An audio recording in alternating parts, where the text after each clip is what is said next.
Debe de ser muy duro subirse a un escenario después de la muerte de tu padre. Sí, sí. Para mí fue muy duro ir a Broadway por 2 o 3 meses que mi padre no pudiera verlo, ¿no?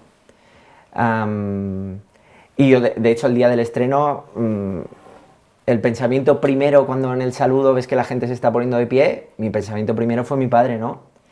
Además fue duro porque el proceso, ¿no? Estuvo 2 años muy enfermo, con quimios, tal.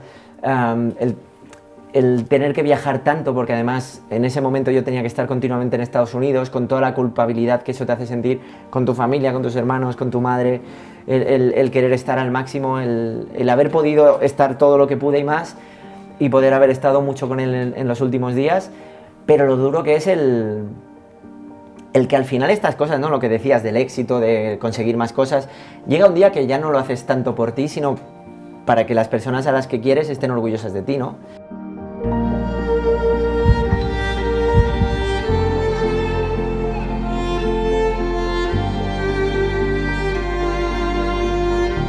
Entonces Antonio, antes de ser el mago pop, tocaba la guitarra en las calles de Liverpool. Sí, o sea, era un niño con mucho tiempo libre y me daba para mucho, ¿no? Me daba para la magia, para el ajedrez, para aprender a tocar la guitarra. Yo era muy seguidor, y soy muy seguidor de los Beatles, y fui a Liverpool durante un tiempo con unos amigos a hacer versiones y tocábamos en la calle y hacíamos versiones de los Beatles. ¿Y querías ser cantante? Yo creo que no tenía ningún plan. Mi plan era hacer cosas que me gustaban, ¿no? Y la música era una de ellas. Afortunadamente, la magia se me daba bastante mejor, porque como músico yo creo que era terrible.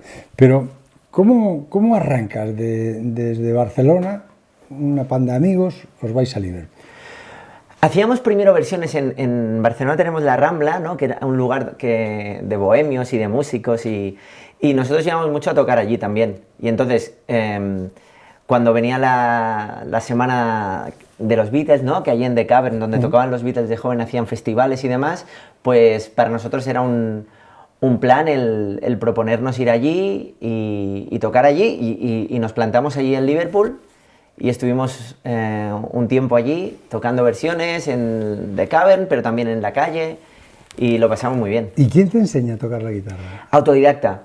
Libros, sí, libros y muy autodidacta, ¿no? Escuchar mucha música. Ahora me siento mayor, pero en aquel entonces no había YouTube, entonces estaba todo el día allí con libros y la guitarra. ¿Te sientes mayor? Cara dura. No. Diciendo lo de YouTube, que claro, que todo se aprende con YouTube ya hoy en día, ¿no? La magia no la aprendiste con YouTube. No, la magia también con libros y relacionándome con otros magos y tal, pero sí que la magia tiene un punto muy autodidacta y de tu relación con los objetos, ¿no? Es un hobby que también requiere de eso, de mucho aburrimiento para probar 100.000 veces una cosa absurda que no lo practicas para enseñar lo que sabes hacer, sino para que nadie sea capaz de verlo. ¿Y el fútbol te gustaba? Me fascina, y me fascinaba toda mi vida, y forma parte de mi vida, ¿no? ¿Querías jugar? Yo quería jugar al fútbol, disfrutaba mucho jugando al fútbol, aun sabiendo que era imposible, probablemente era imposible llegar, pero era un hobby que me encantaba, y sobre todo como espectador en ver todos los partidos. Para mí el fútbol es mi padre, ¿no? El fútbol, al final hay una cosa ahí emocional que es los recuerdos de... ¿Te acuerdas de los goles y de dónde estabas con tu familia, con tus amigos? Soy muy del Barça, pero también tengo mis cosas buenas, tú lo sabes. Y sí que es verdad que tanto el Barça como la selección, pues lo he seguido durante muchos años. Y hemos pasado unos años de muchas alegrías, ¿no? Ahora llevamos unos años ahí de sequía, pero sí que con el Barça, con la selección, ¿no? Pero tengo millones de recuerdos. ¿Tu tío jugaba en el Murcia? Sí, sí, sí. El padre de Antonio, de tu primo. De mi primo Antonio, jugaba en el Murcia. ¿Llegaste a verle jugar? Y llegó a jugar en primera. No, he visto periódicos, cosas que me enseñan. Pero no he tenido la suerte de verlo porque nos lleva muchos años, ¿no? ¿Y ahora has comprado el Cieza? Así es. Sois socios accionistas del Cieza. Sí, sí. Hay una cosa familiar ahí también, ¿no? Mi primo Antonio es muy futbolero, él es el presidente. hay una conexión ahí con... Nuestros padres eran hermanos y fallecieron además de la misma manera. Y para nosotros, pues oye, tiene una carga simbólica, además de que nos gusta muchísimo el fútbol y mi primo, que es el presidente, tiene un plan ahí de intentar llegar lo más lejos posible. ¿Antonio es el presidente del Cieza? Él es el presidente del Cieza, sí, sí. Y tiene un plan. Y tiene un plan. Que es llevarlo a primera. Al fútbol profesional, lo más alto que se pueda, ¿no? Desde luego.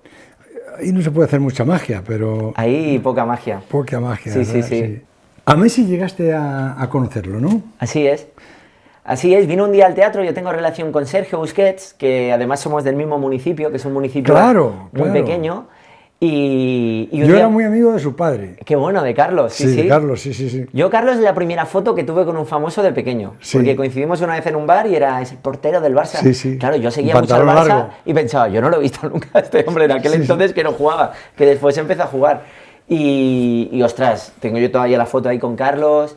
Y después que los admiro mucho, ¿no? Y a Sergio, hijo, imagínate. el hijo será de tu edad. Sí, somos de la misma quinta más o menos. Y cuando empezó a jugar nadie hubiera imaginado que iba a ser tan bueno, ¿no? Llegar tan lejos y ser uno de, para mí, de los mejores de la historia en su puesto, igual, muy bueno, ¿no? Sí. Del Bosque dice que es el jugador que más le ha gustado siempre. Qué pasada. Pues sí, un día me escribió y me dijo, oye, que voy a venir con Messi y... ¿Te mandó una carta? Me escribió un WhatsApp mensaje, y me dijo, voy a venir con Messi, vino con Jordi Alba y con Luis Suárez.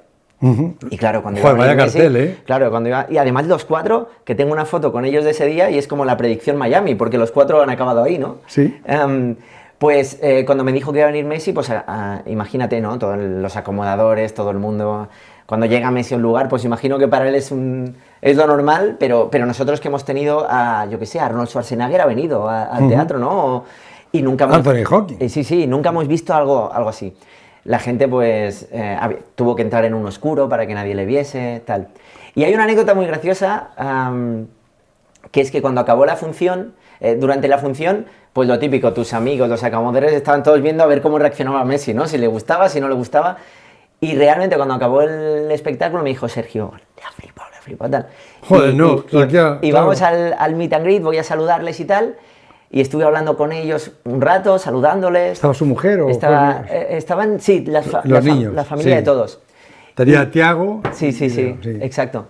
Y cuando acabamos ahí de saludarnos y tal, me viene un técnico de mi equipo y me dice, Antonio, ¿te has fijado que Messi te mira como si fueras Messi?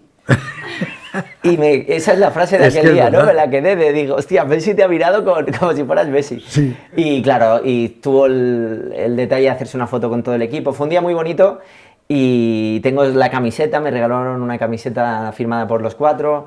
Fue un día muy bonito.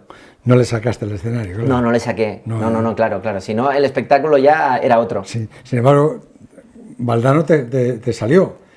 Sí. Y Carvajal. Y Carvajal. También de casualidad, porque tiraste el sombrero o el globo y les cayó a ellos. Así es. A veces sucede, ¿no? Como hay ese punto de azar. Y cuando sucede una de esas, pues claro, el público tiene otra vivencia, ¿no? Porque dice, ostras, es Valdano o es Carvajal. No, la gente lo disfruta. Oye, y Vinicius también es otro de los seguidores. Vinicius ha venido, yo creo que es el que más ha venido. Vinicius ha venido 7 o 8 veces al mismo espectáculo, ¿eh? Sí. Que digo, el día que me ponga malo, te lo puedes hacer tú, ya te lo sabes.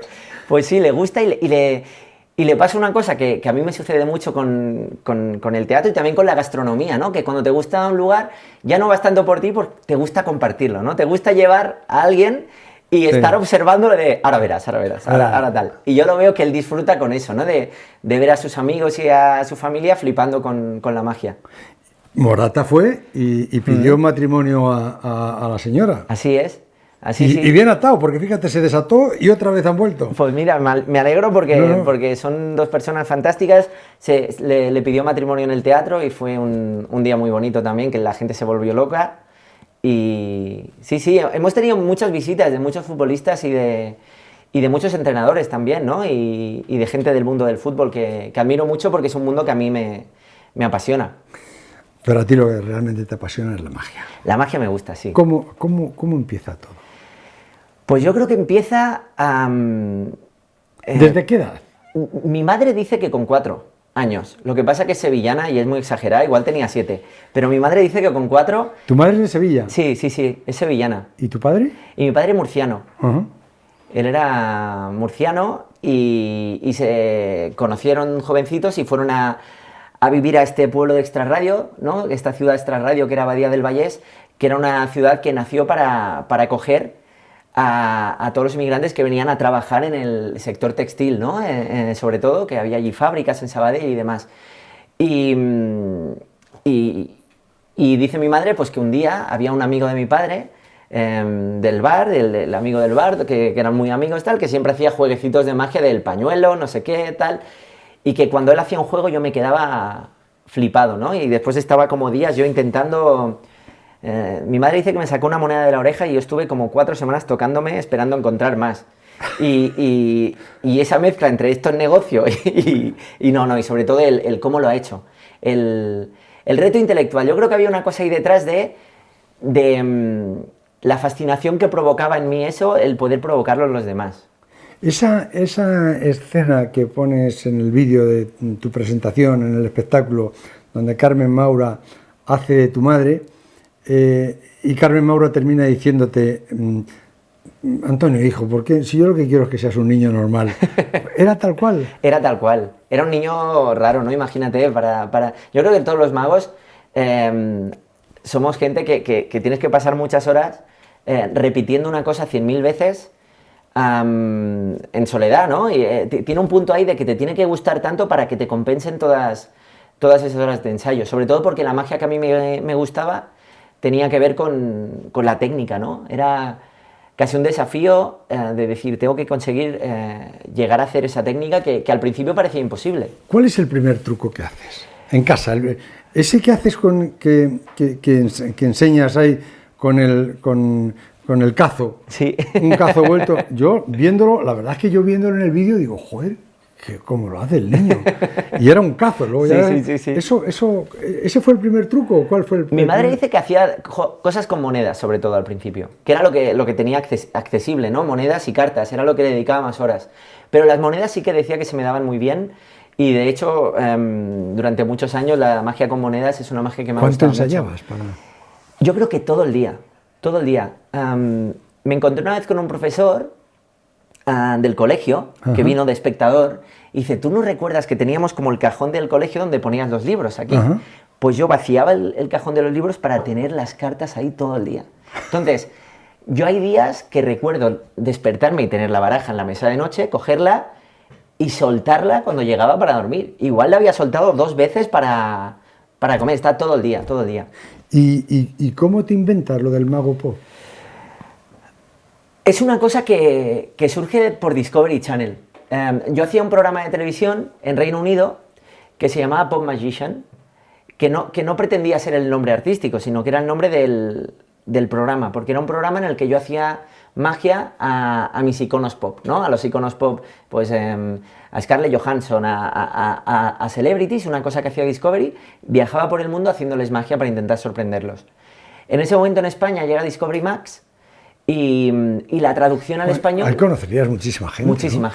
Gente que admira, y además de todos los sectores, ¿no? Del mundo de la interpretación, pero de la música. ¿Quién fue el que más te impactó de todos ellos? ¿El que más ilusión te hizo? Yo siempre lo digo, pero Stephen Hawking para mí, sí, porque yo también, ese niño raro que te decía que pasaba horas con la magia, con el ajedrez, tal, también había un espacio para la astronomía y la astrofísica, ¿no? Estos programas que hacía Carl Sagan sobre el universo, todas estas cosas me encantaban a mí, ¿no? De la ciencia, tal. Entonces, conocer a Stephen Hawking, que para mí era como una leyenda viva.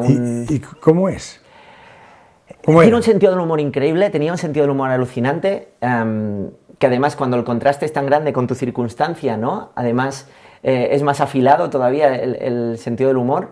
De hecho, cuando lo primero que me dijo cuando lo vi es, perdona que no me levante, ¿no? No he sido yo. Ya.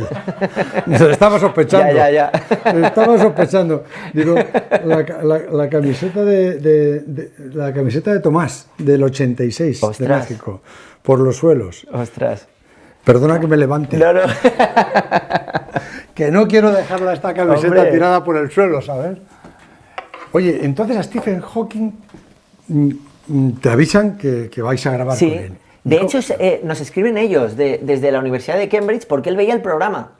y que quería vivir la magia en primera persona. Y claro, creían que era broma de cómo va a ser Stephen Hawking. Y sí. Y te lo dicen a ti. Me lo dicen a mí. ¿Y dónde vais? Nos presentamos allí con las cámaras. Yo me había preparado un juego sobre la astrofísica y los agujeros negros y tal.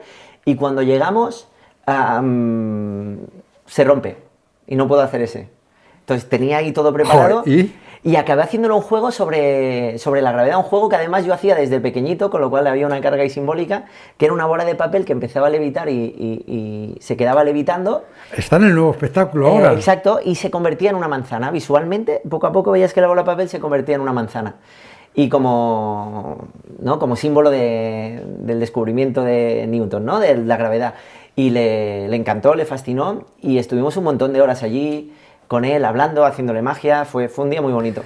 Y, a ver, te dijo, ¿cómo lo has hecho o no? Sí, me dijo, ¿cómo lo has hecho? Claro, ¿y tuviste que explicárselo? No, yo le dije, ¿sabes guardar un secreto? Me dijo, sí, dije, yo también. Es que tienes una putada para... ¿A alguien le has dicho algún truco? Mira, solo una vez a un taxista, esto me lo contó un amigo, solo a un taxista. Yo nunca lo cuento, evidentemente, jamás cuento los juegos. Pero me acuerdo una vez que íbamos con un amigo, que igual nos habíamos tomado 2 copillas, íbamos a animados, y me preguntó un juego que la explicación es más sorprendente que el juego en sí. Y digo, si se lo explico es que no va a entender nada. Entonces me lo preguntó, se lo expliqué todo, pero tal cual, y me dijo, tú me estás tomando el pelo, tal, y no se lo creyó. Pero es la única vez que sé que he explicado un juego, y también lo hice porque el juego en cuestión que me preguntaba, si te lo explican tampoco lo entienden mucho. ¿Y alguna vez te ha fallado un truco? Cada día. No. Casi todos los días. Yo he ido un montón de veces a verte y no ha fallado nunca nada. Aparentemente, pero siempre hay cosas, ¿no?, que pueden surgir. Sobre todo, yo recuerdo cuando yo hacía magia más jovencillo, que todo dependía de mí solamente, los nervios eran determinados, pero siempre tenías un plan B, un plan C, ¿no?, de todo lo que pudiera surgir. En el momento en que somos tantas personas coordinadas, porque es toda la iluminación, el sonido, los técnicos que hacen unas transiciones enormes, porque sabes que tenemos materiales muy grandes, que entran, que salen, hay un error o algo imprevisto, se puede convertir en un problema y en el efecto bola de nieve, que cuando algo falla en magia, el siguiente error está más cerca. Entonces, yo intento ser muy tranquilo en la función, cuando algo falla, pues calma, e intento que no se vea, pero algún día alguna cosilla se ha visto, evidentemente. ¿Te pones muy nervioso antes de empezar el espectáculo? En días determinados, o sobre todo cuando estoy fuera de mi zona de confort, ¿no? O sea, en el escenario lo gestiono muchísimo mejor que, por ejemplo, la televisión o hacer magia en la calle, ¿no?, que no controlas todo lo que puede pasar, porque puedes estar tú concentradísimo con tu juego y que pase algo externo, ¿no? En el escenario, como comunicador, que yo lo valoro desde mi punto de vista como alguien que se ha dedicado un poco a esto, me pareces un genio. Y Valdano el otro día me dijo que como en el escenario, me dijo que dominabas la escena como si tuvieras 70 años. Pues qué honor, qué honor. No, pero es verdad. Y yo decía, joder, ¿se pondrá nervioso? Antes de una función, por ejemplo, ¿qué hábito llevas? Actúas, en la primera sesión la tienes un día normal, ahora a las 7 de la tarde. Llego el último. Llego a las 7 menos 3 o menos 2, llego en el último instante. ¿Por? Porque esto te va a hacer gracia, porque yo aparezco, entonces no quiero que nadie me vea antes, ¿sabes? ¿Te quieres aparecer? Claro, debes llegar y después apareces y dices, ya, claro, te he visto llegar. No, intento llegar el último y también no me gusta cruzarme con el público y también porque mucho tiempo en el camerino no me gusta estar. A mí me gusta llegar, vestirme y salir. ¿Y en casa comes normal, Sí. el día de la función, todo el día? Sí, claro, yo hago tantas funciones ahora mismo al año que antes sí que tenía más rituales. Ahora es una cosa como muy automática, ¿no? Y lo que decías de las herramientas en el escenario, tal, claro, como en mi caso no ha sido una cuestión de facilidad o de talento, porque hay gente, me invento, que tiene una rapidez mental increíble o o una voz y un aplomo, o un sentido del humor. En mi caso todo es muy de dedicarle horas para ajustar, ¿no? Ajustar este texto, todo tiene un guión en el espectáculo, absolutamente, ¿no? Hay muy poca improvisación. Entonces, hay una cosa casi darwinesca que yo creo que nuestro mayor mérito ha sido escuchar al público durante miles y miles de funciones y decir, vale, esta pausa tiene que ser más corta, este juego no funciona, y al final hay una selección natural que es que el público lo que le gusta lo he ido dejando y lo que le ha gustado menos he ido quitándolo, intentando meter algo que superase lo anterior, ¿no? Para que el espectáculo siempre pueda estar más afinado a todos los niveles, no solamente mágico, sino también de puesta en escena, de ritmo. ¿El guión lo haces? ¿Tienes tus guionistas? ¿Te dan ideas? Esto lo hago yo, sí, me gusta hacerlo yo, sí. ¿Y luego lo pules con alguien, preguntas? El público, le pregunto al público sin que lo sepa, porque a veces cuando se lo preguntas a alguien después de una función, es menos interesante su respuesta que la realidad del momento, ¿no? Porque al final todo lo que pasa en 1 hora y 20, después te acuerdas de 5 instantes.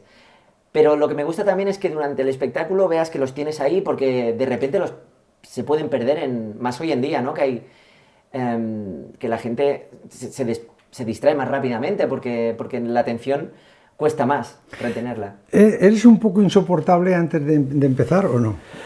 Creo que no. Creo que lo soy durante. Lo soy durante la función.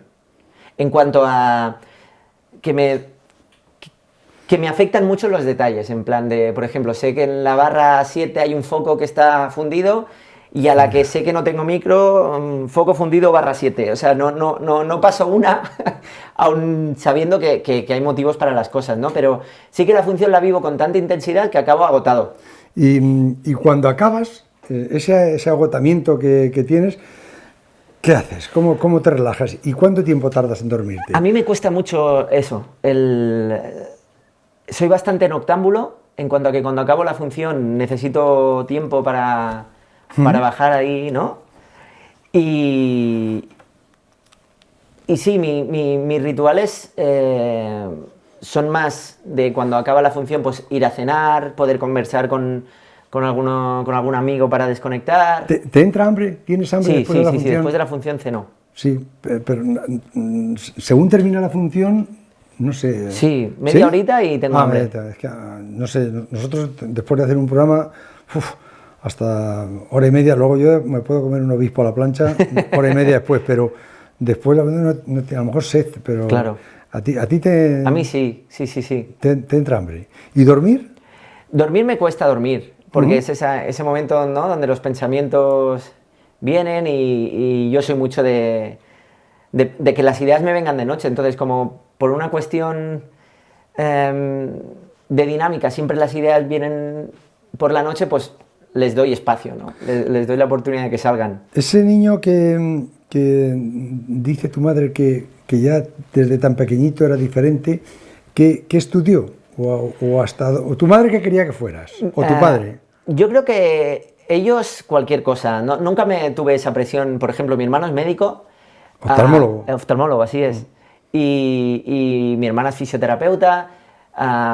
Ellos ya sabían que... Mi madre siempre me dice una cosa, ¿no? Mi madre dice, tú no es que te hayas hecho rarito porque la vida te ha ido como te ha ido. Dice, tú ya eras rarito desde pequeño, ¿no? Y has conservado tus rarezas, que son, pues, los hobbies. A mí me encantaba eso, lo que te decía. ¿No fuiste buen estudiante? Sí, era buen estudiante, pero no era un estudiante de estudiar mucho, sacaba buenas notas, pero no le dedicaba mucho tiempo, la verdad. ¿Estudiaste hasta COU? Sí, acabé la carrera, yo hice bachillerato y estudié arte dramático, que hay una licenciatura que es en el Instituto del Teatro de Barcelona, que es como la RESAT, la Real Escuela Superior de Arte Dramático de aquí. Pues de allí, de Cataluña. Eso te ha servido mucho para y yo lo hice para coger herramientas. Claro. Porque yo soy un tímido... Valdán ahora empezará a entenderlo. Sí.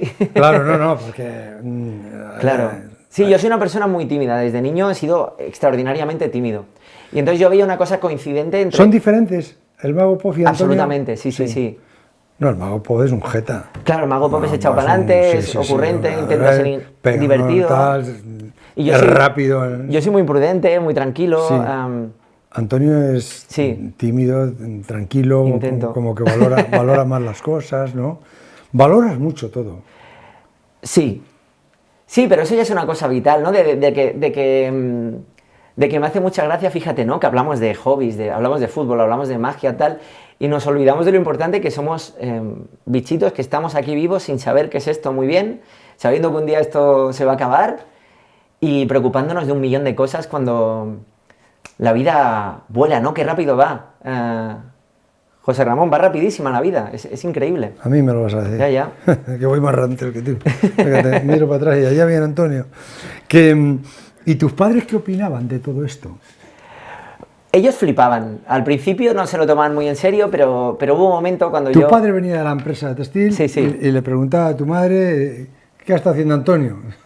Si te lo cuento. Sí, sí, sí. Lo que antes era una batidora, ahora es un helicóptero. Sí, sí. O ¿cómo? Así es, así Sí. es. Yo siempre con mi padre tenía la pelea, porque él era muy echado para adelante, no era tan tímido como yo, que siempre que había un grupo de amigos me hacía hacer magia. Y yo lo odiaba eso, porque yo la magia no era tanto para hacerla como para yo ensayarla. Yo disfrutaba ensayando más que mostrándola. Y sí, recuerdo que me lo pedían continuamente. Cuando la gente sabe que haces magia, lo primero que te dicen es hazme un truco, ¿no? Es lo que más te dicen. ¿Soñabas, como dice tu madre, con volar? Sí, ¿De dónde tenía esa situación? de Copperfield. Yo creo que el ilusionista que a mí me marcó fue David Copperfield, ¿no? Porque de repente... ¿Le conoces? Sí. ¿Has hablado con sí, él? Sí, sí. De hecho, él me llamó cuando iba a estrenar en Broadway, me llamó unos días después del estreno para felicitarme y me llamó y me dijo, bienvenido al Club de los Inmortales, me dijo. ¿Te dijo? Sí, me dijo esto. Y me deseó mucha suerte para... ¿Él sigue en Las Vegas? Él sigue en Las Vegas todavía. ¿Y tú cuándo vas a ir? Hemos tenido la oportunidad y la tenemos de ir. Lo que ocurre con Las Vegas es que son contratos muy largos y siento que todavía estoy en una etapa de mi carrera que tengo ganas de hacer gira internacional, ¿no? Y intentar conquistar artísticamente otros territorios. A mí eso me llama mucho la atención porque Las Vegas al final son contratos de mínimo 5 años, 500 shows al año. Y llevo muchos años teniendo ahora la oportunidad de decidir, ¿no? De tener nuestros propios teatros, de poder actuar en tu propio teatro. Eso es un gustazo porque tú decides cuándo, cómo y es un privilegio. ¿Te ha cambiado la vida tanto como yo me imagino? Porque no sé dónde leí que hace unos años tú, para hacer un truco, estabas comprando herramientas en los chinos. Así es, sí. ¿En los chinos? Pero es que igual hace 12 años, es que no... Sí. Yo mi primer espectáculo lo produje yo mismo. ¿Dónde? En Badía del Vallés. ¿Ah? Yo produje el espectáculo me costó hacer el espectáculo 200 euros. Que yo igual ni los tenía, ¿eh? O sea, no tenía... ¿Rompiste el cerdito? Sí. Y eso pues debió ser, pues yo tendría ahí unos 17, 18 años. ¿Y dónde lo hiciste? En el auditorio de Badía del Vallés y después empecé a llevarlo por pequeños auditorios municipales. ¿Y ahí qué hacías? Ahí todo tenía que ver mucho con la magia de habilidad, ¿no? Como no me podía permitir grandes dispositivos y grandes estructuras, eran todos juegos de ingenio, de cartas, de monedas, el pickpocket, que a mí me gustaba mucho, ¿no? Lo de quitarte el reloj y estas cosas. Sí. El anillo. Sí. Lo del anillo que aparece en el vaso. Ese me gusta mucho a mí, sí. ¿Sí? ¿Le pones en los primeros números? Sí, es de mis juegos. Este juego lo llevo haciendo desde que tengo 22 o 23 años y no lo puedo quitar porque me gusta mucho lo que genera, ¿no? No lo quites. Bueno, habrá muchos casados que dirán, mira, Sí, pues, se siente. Sí. Pero es que aparece. Sí. Y hay otro que es impresionante cuando regalas a la gente el tiempo, para adelante y para atrás, no el reloj, sino el periódico que lees, que se rompe, cómo vuelve otra vez el periódico, se pega. Hay que estar entrenado físicamente para mover. ¿Cuánto entrenas para estar en esa forma física?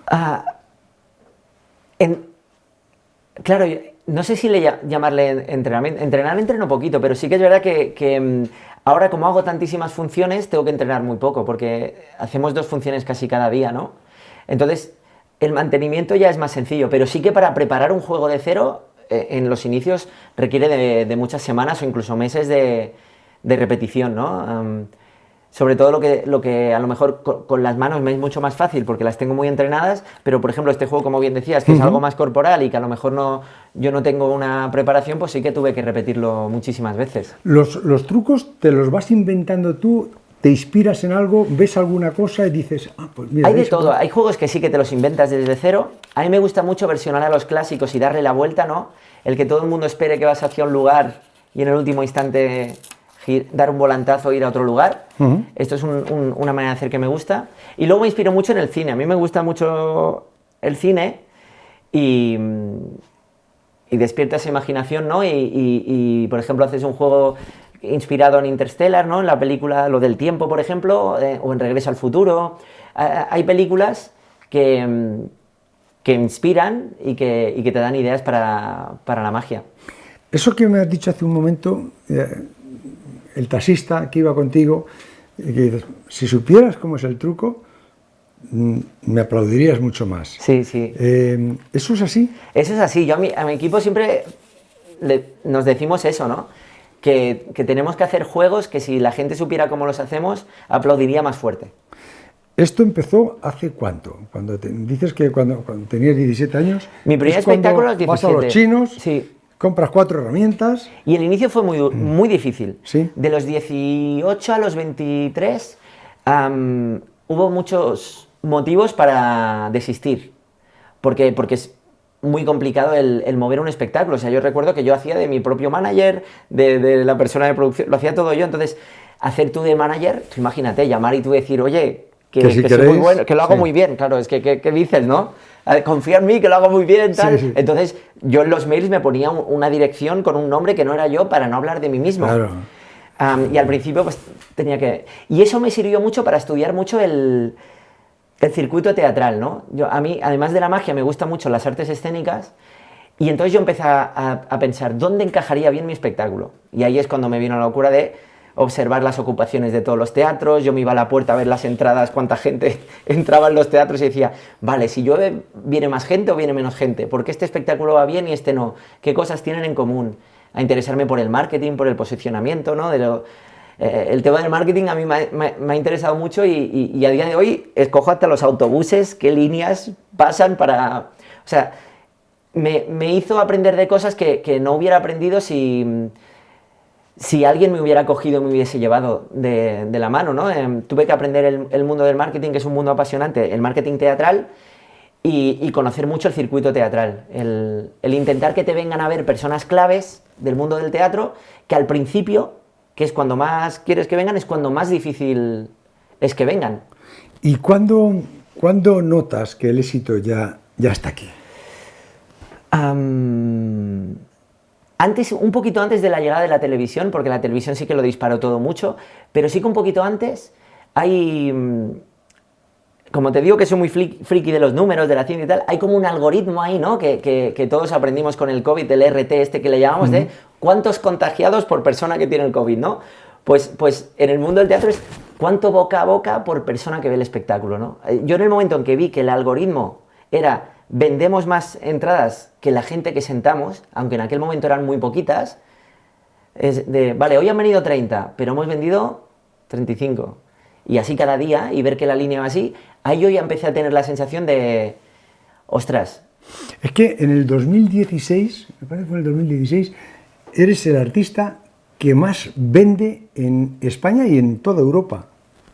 Eso ha sido un poco ciencia ficción, porque sí que el techo, yo nunca imaginé que podía ser tan alto de poder tener 3 millones de espectadores con un espectáculo teatral. Esto nunca lo hubiera imaginado, ¿no? Y además el precio de la entrada, que siempre ha ido en consonancia con la inversión técnica en equipo, en intentar que el espectáculo sea más grande, ¿no? Y poder competir con los grandes musicales. Yo no pensaba que podría darse que un espectáculo como el nuestro pues diera trabajo a cientos de personas. ¿Cuánta gente llevas? En el Mago Pop somos más de 100. Y luego aparte, pues en el grupo, entre el Teatro Victoria, el Teatro de América, todo el grupo, pues son más de 200, ¿no? 200 y algo. El truco que más concentración requiere, el que dice, bueno, aquí, cuidado aquí que no se me distraiga nadie, ¿cuál es? Pues del espectáculo. Ahora del mismo. espectáculo, pues un juego de cartas, imagínate, con todas las cosas grandes Sí. que hacemos, el que tengo que estar más concentrado es un número con cartas en el que tengo que ir haciendo cálculos y ¿Sí? haciendo cosas de magia y estando muy en el presente, en el aquí y el ahora. ¿Y alguna vez te preguntaba antes, ¿te ha salido mal? Sí, muchas veces. ¿Y qué haces? Tienes tu plan, tu Sí, plan pero B. a lo mejor no se dan cuenta, ¿no? Claro, No. por eso en ese juego en concreto, al final, no lo voy a decir para no hacer spoiler, No, pero tú sabes que no acaba con las cartas propiamente, sino que acaba haciendo lo de... y acaba de otra manera, ¿no? De tal manera que si las cartas no van bien, pues tengo un final para anticipar el final. ¿El que te trae mejores recuerdos cuál es? El de las sombras. Un juego que sacó una chica del Sí, público sí. Y la toco a través de la sombra, ¿no? Este es el juego que en mi carrera supuso un antes y un después. En el momento en el que yo puse ese juego en un espectáculo que yo hacía que se llamaba La asombrosa historia de Mr. Snow, que era una cosa muy teatral, pues es la primera vez que yo hice ese juego de las sombras y veía que tenía una reacción que yo nunca había tenido en ningún otro juego que yo había hecho, que era esa cosa del wow, que cambiaba la mirada del público ya en el siguiente juego. Cuando acababa ese juego y empezaba el siguiente, veía a la gente yo ya diferente. Vale, ahora no creen que eres divertido, gracioso y tal, ahora te miran diciendo, hostia, que pueden pasar cosas aquí muy sorprendentes. ¿Y las músicas, quién las eliges tú también? Yo con mi hermano, sí. Como te decía... ¿El oftalmólogo? El oftalmólogo. Anda. Él es muy melómano también y nos pasamos continuamente canciones, música. A veces de repente descubres una canción y dices, esta la tengo que utilizar un día, ¿no? Porque es una canción que te lleva y que dices, quiero hacer un juego de magia con esta canción. La música para mí es muy importante. El año pasado aterrizas en Broadway. Llenas, lo revientas, porque en una semana leí no hace mucho que llegaste a vender más que el Rey León. En una semana. Eso es una barbaridad, sí, eso fue increíble. ¿Cómo te recibieron? ¿Cómo llegaron? Porque yo quiero que veamos ahora el número, el truco que montas al lado de la Quinta Avenida, en lo que es la plaza esa de Rockefeller Center. ¿Cómo te reciben? Pues mira, empezamos, esto la gente no lo sabe, pero empezamos con una preventa cuando faltaban 2 o 3 semanas muy baja. Y estábamos asustados porque claro... Allí en Nueva York no habrían oído hablar de Claro, Dragon no habían oído hablar, nuestro marketing, claro, cuando compites con el Rey León, con Hamilton, con Bruce Springsteen, compites con marcas internacionales, siendo tú una marca desconocida allí, y de repente ese juego en concreto, ¿no? El que comentabas... ¿Lo anuncias? Lo anunciamos, lo hicimos en el Today Show, que es Ya, el programa más visto de Estados Unidos. Ya, pero lo anunciaste y dijiste, voy a hacer esto. Tal día, tal haces? hora en Rockefeller Plaza, sí. Esto es Rockefeller Center.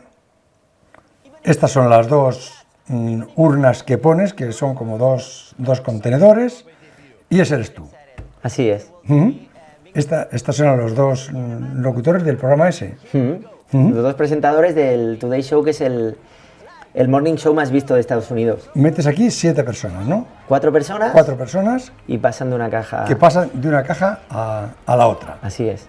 Además, la gracia del juego, además, es que antes de la teletransportación hay una selección de las personas entre todas las personas del público que hace el propio programa. Que no lo hago yo, sino que lo hacen ellos. A estas 4 personas las eligen... Las eligen ellos mismos al azar, sí.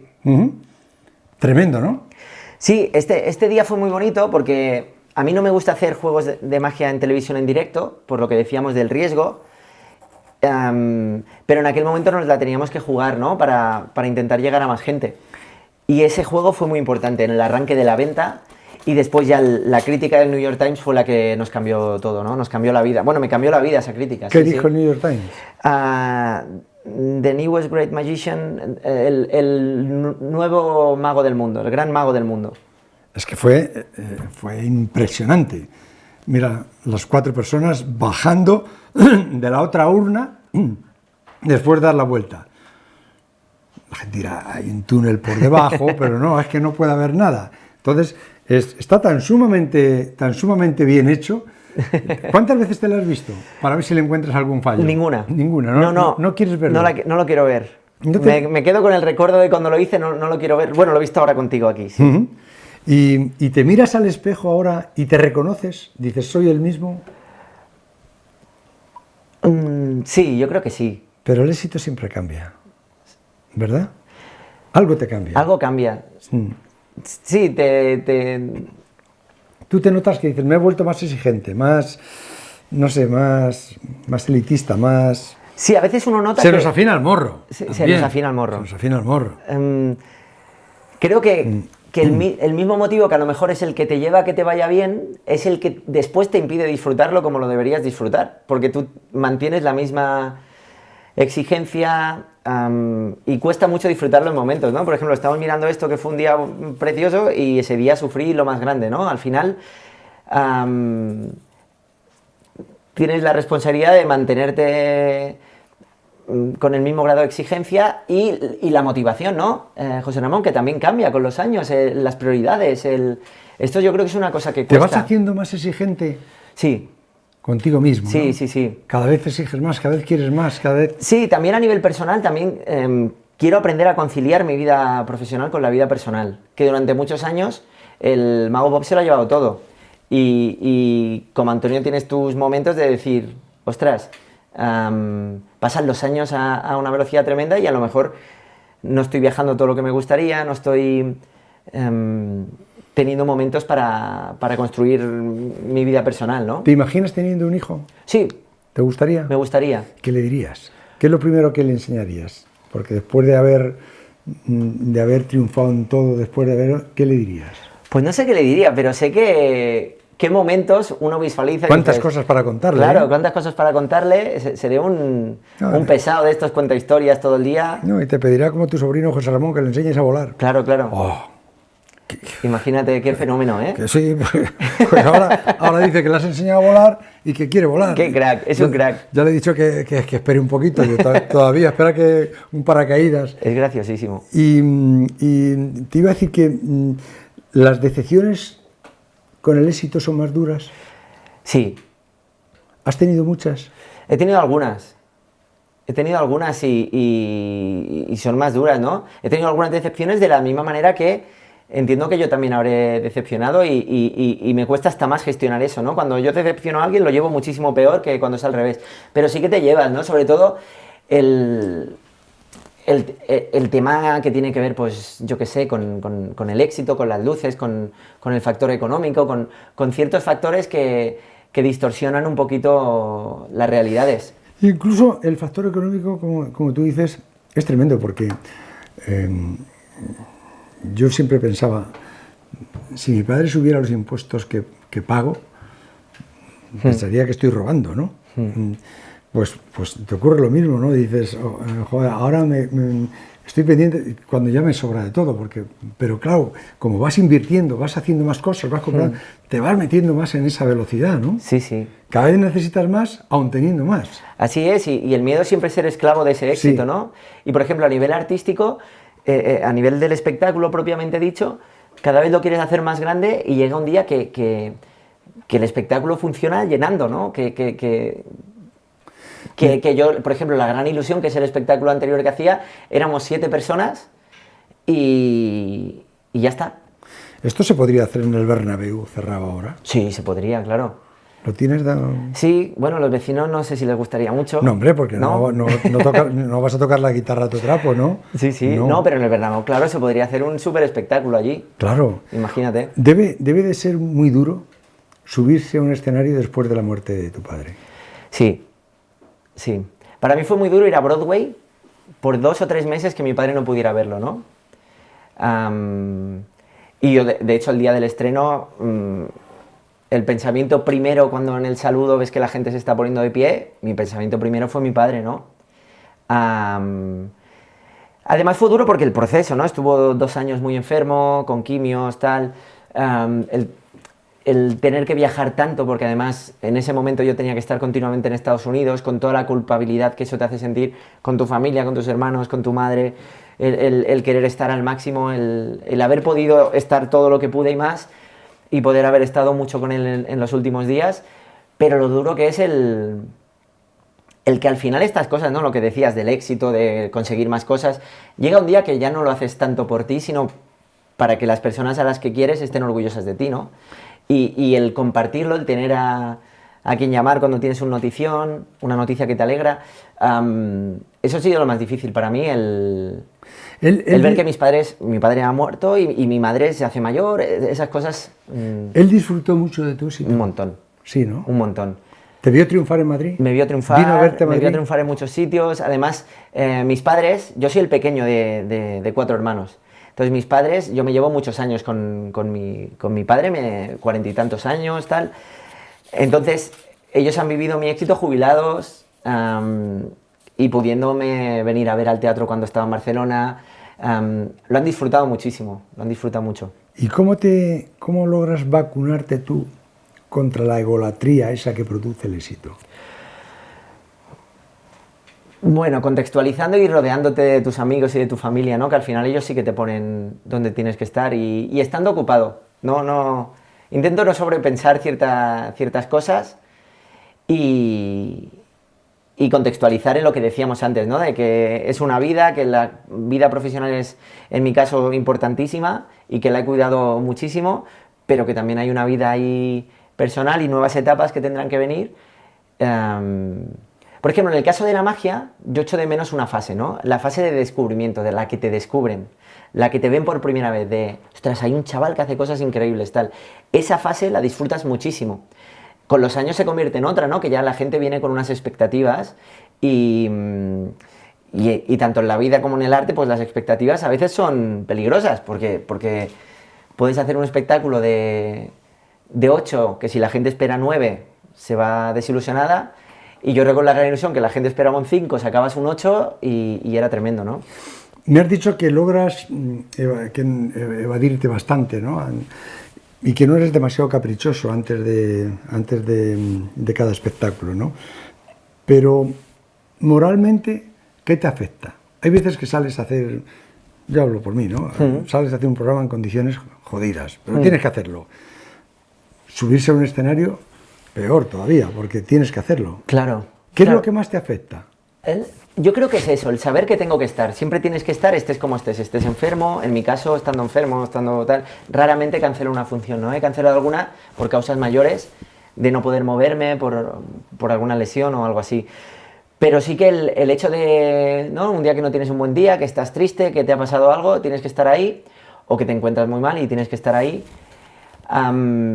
Y luego el factor de la repetición, ¿no? Que son tantísimas funciones que tienes que cuidarte para hacerlas lo mejor posible y tu vida es cuidarte para hacer bien las funciones, y durante esa hora y 20 lo mejor que te puede pasar es que se parezca lo máximo posible a la hora y 20 anterior. Es decir, hay una cosa ahí obsesiva de hacerlo exactamente igual, que repetir el mismo texto, los mismos movimientos durante 500 veces al año. No sé hasta qué punto eso es sano o te vuelve majara, ¿no? Este verano vuelves a Missouri. Ya no vas a Broadway. Este año, claro, es que ahora hemos tenido que cambiar planes porque ha venido una propuesta muy importante, artística. Y estamos en un momento de decidir lo que decíamos antes, ¿no? Lo de cómo visualizo los próximos 2 o 3 años.